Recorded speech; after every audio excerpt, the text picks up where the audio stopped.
अब कौन कहाँ से लड़ेंगे उस पर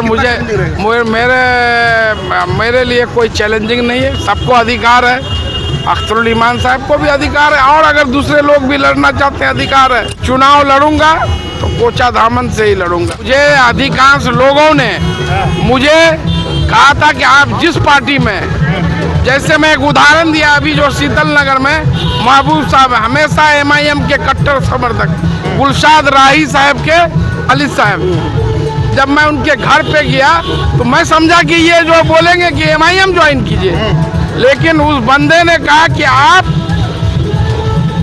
जिस पार्टी से आइएगा, अभी वो थे शीतल नगर में। और उसी तरह गुलशाद राही साहब, उनका कहना था कि मैं बैरिस्टर साहब को लाइक करता हूं।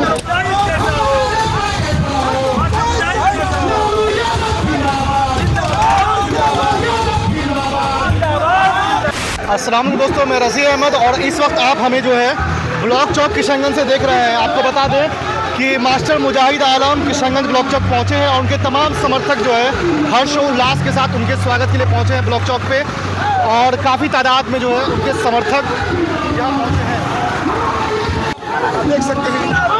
आप देख सकते हैं मास्टर मुजाहिद साहब पहुंच गए हैं ब्लॉक चौक और उनके तमाम समर्थक जो है हर्ष और उल्लास के साथ जो है स्वागत कर रहे हैं। हजारों की तादाद में आपके समर्थक ब्लॉक चौक पे पहुंचे हैं। सर, क्या कहना है इस बारे में?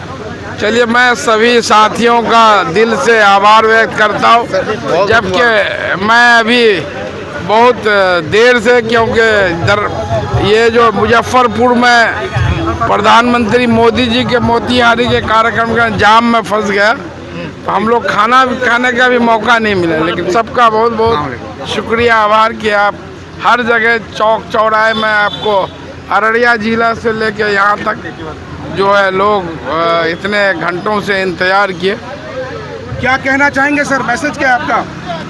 मैसेज यही है कि मैंने देश के मौजूदा हालात और जो बिहार में जो सांप्रदायिक ताकतें जिस तरह से फन उठा रही है, उसको रोकने के लिए मैंने फैसला किया है कि बिहार में विपक्ष का जो सबसे बड़ा दल है, महागठबंधन में जो सबसे बड़ा घटक दल है, राष्ट्रीय जनता दल की सदस्यता ज्वाइन करने का फैसला किया। 22 तारीख को क्या क्या होने वाला है सर? बाइक आगे कीजिए, बाइक आगे। अरे माइक किधर चला? माननीय पूर्व उप मुख्यमंत्री और विरोधी दल के नेता, विपक्ष के जो नेता हैं हमारे, और भावी मुख्यमंत्री श्री तेजस्वी यादव जी कोचा धामन में किसान कॉलेज सुंदरबाड़ी सोनता में एक कार्यक्रम में मौजूद रहेंगे। वहाँ पर मैं उस दिन जो है राष्ट्रीय जनता दल की सदस्यता लूँगा। सुखबुगाहटे के मास्टर मुजाहिद उस दिन जो है कैंडिडेट भी घोषित होंगे। अब वो तो सब औपचारिकताएं हैं, बाकी हम लोग काम करने वाले आदमी हैं, काम करेंगे। जिस हाल में भी रहते हैं, लोगों के सेवा एक परिवार का अंग मान करके जो पहले भी किया आगे भी करेंगे। सर, आपने कहा कि औपचारिकताएं हैं, तो इसका ये मतलब है कि आने वाले वक्तों में राष्ट्रीय जनता दल के टिकट से मास्टर मुजाहिद आलम कोचा धामन से मजबूती के साथ चुनाव लड़ेंगे? इंशाअल्लाह शीर्ष नेतृत्व चाहेंगे तो ज़रूर चुनाव लड़ेंगे। ये तो आप रजी साहब या निहाल साहब, फिरदौस साहब, आप जानते ही हैं, मैं शुरू से बोलता हूँ कि मैं चुनाव लड़ूंगा तो सिर्फ कोचा दामन से लड़ूंगा। अब क्योंकि आपने RJD का दामन थाम लिया है, तो लगातार सोशल मीडिया में चल रहा है कि अख्तरुल ईमान साहब कोचा दामन से इलेक्शन लड़ेंगे। कितना चैलेंजिंग रहेगा? अब कौन कहाँ से लड़ेंगे उस पर मेरे लिए कोई चैलेंजिंग नहीं है। सबको अधिकार है, अख्तरुल ईमान साहब को भी अधिकार है, और अगर दूसरे लोग भी लड़ना चाहते हैं अधिकार है।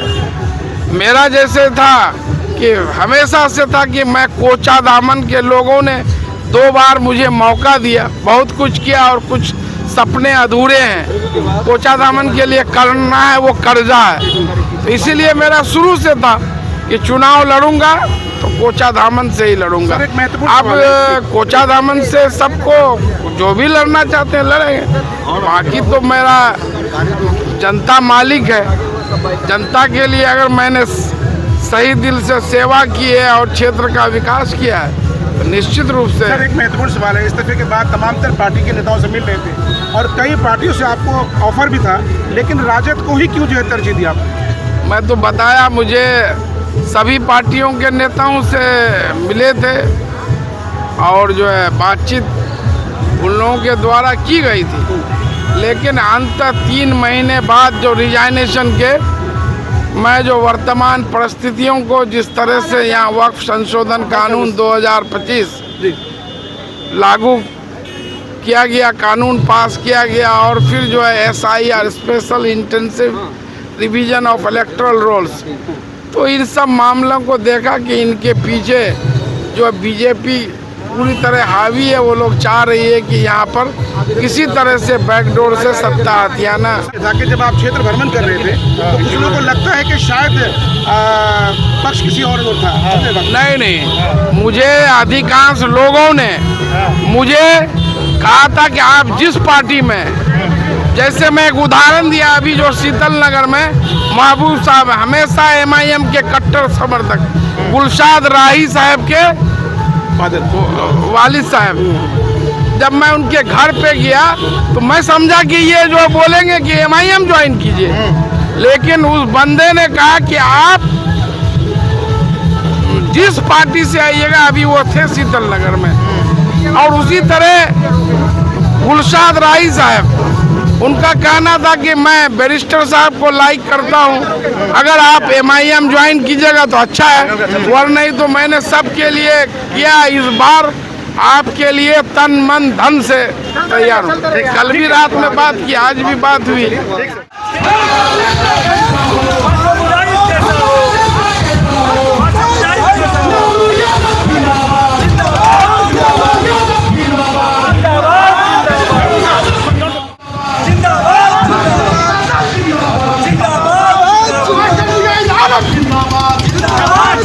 हिमाचल के लोकप्रिय नेता जिंदाबाद।